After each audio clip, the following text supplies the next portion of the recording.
Republic of the Boer will maintain bonds on behalf of the owners of property, but no more than 20% in peacetime and no more than 40% worth in crisis or wartime.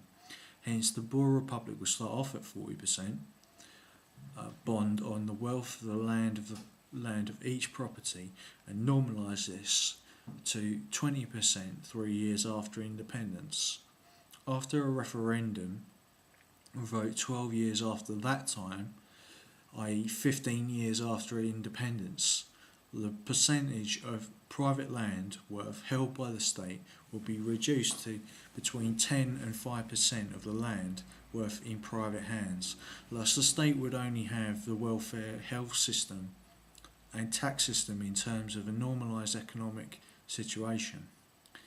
These bonds would be returned with interest after 3 years, and additional bonds will be held by the government of the Boer Republic on any return of shares over 6% and used for the career creation and training for destitute Boer Afrikaners and South Africans of English descent who are either in the Boer Republic area or throughout South Africa. The land sales to Afrikaners, English South Africans and Boer South Africans can be done privately so that a market is created and also a good quality social housing will go to Boer Afrikaner, English South Africans who are made destitute by the ANC. The issue of immigration from Europe, Australasia and America of returning South Africans of Boer Afrikaner or English descent and European, American, Australian citizens who would like to settle in the Boer Republic would be up to the legislator, the parliament of that Boer Republic to decide on. Immigration from non-Boer English or Afrikaner South Africans should, in my view, be kept to 10% of the population of the Boer Republic during autonomy. Welfare cooperatives, unions, private employers and other such organisations and individuals would maintain solidarity in respect to this 10% rule. The rule thus provides work for San Bantu South Africans who will be needed for construction projects and a good base of relations with South Africa after full independence. Obviously, we would hope the Democratic Alliance would have a good majority in both the East and Western Cape by then, so independence might not be necessary. But let's continue with the independence argument. Now comes the problem of intelligence and security. Private and homegrown security firms, plus military personnel, and returning Boer Afrikaners and English South Africans currently serving in America, Europe, British Armed Forces will be additions to the Boer Republic's community defence, which will be organised on the time-honoured system of the draft service, as in the Boer Commando of the Boer War, which will be organised on the this must be initiated via homegrown private and cooperative security organisations to prevent crime and also the misuse of those such organisations. They will be under the law and provided for by the state legislatures in the Boer Republic area. As full independence is brought about, all such security organisations will be sanctioned by the citizens and the legislature.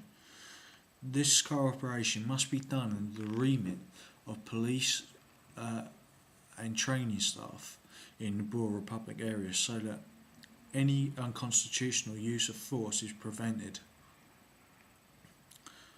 The police will be responsible for the security during the period of autonomy and thereby training a future military of the Boer Republic. Army, Navy, Air Forces, intelligence services and Marines will be passed from the police as independence takes place, and the police will no longer have any military function beyond individual members' activation as part of the reserve emergency forces for national disasters, invasions or insurgency.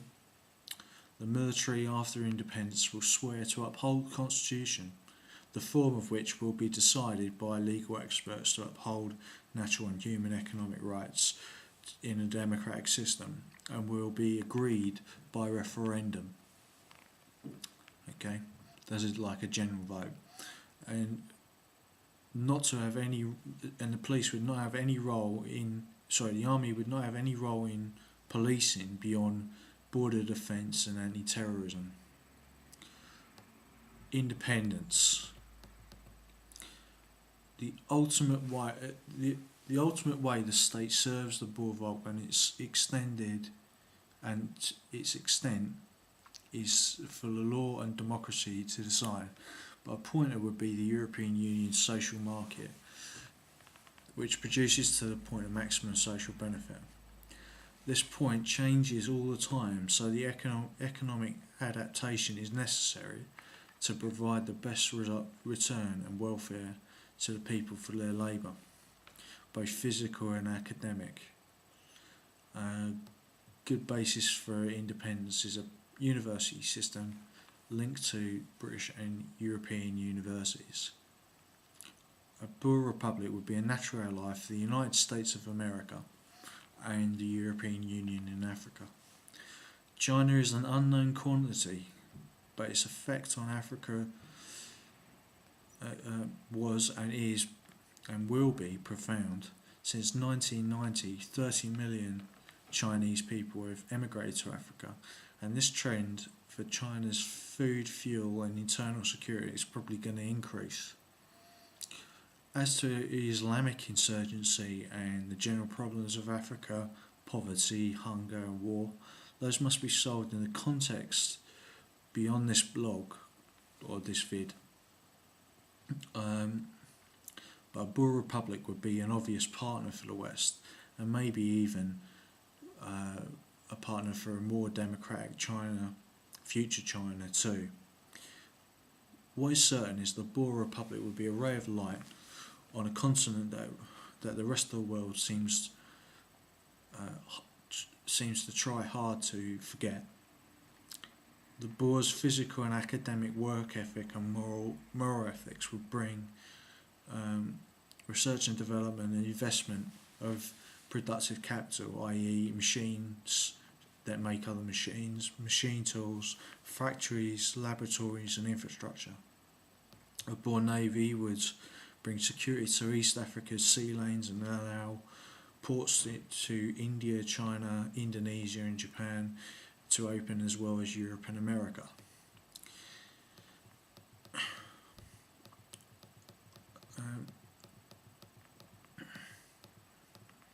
If you would like to find out more about this movement for Boer independence, watch my other vids or look at the blog from which this video was made. And together, if all of us make a stand, we can make a community of virtues.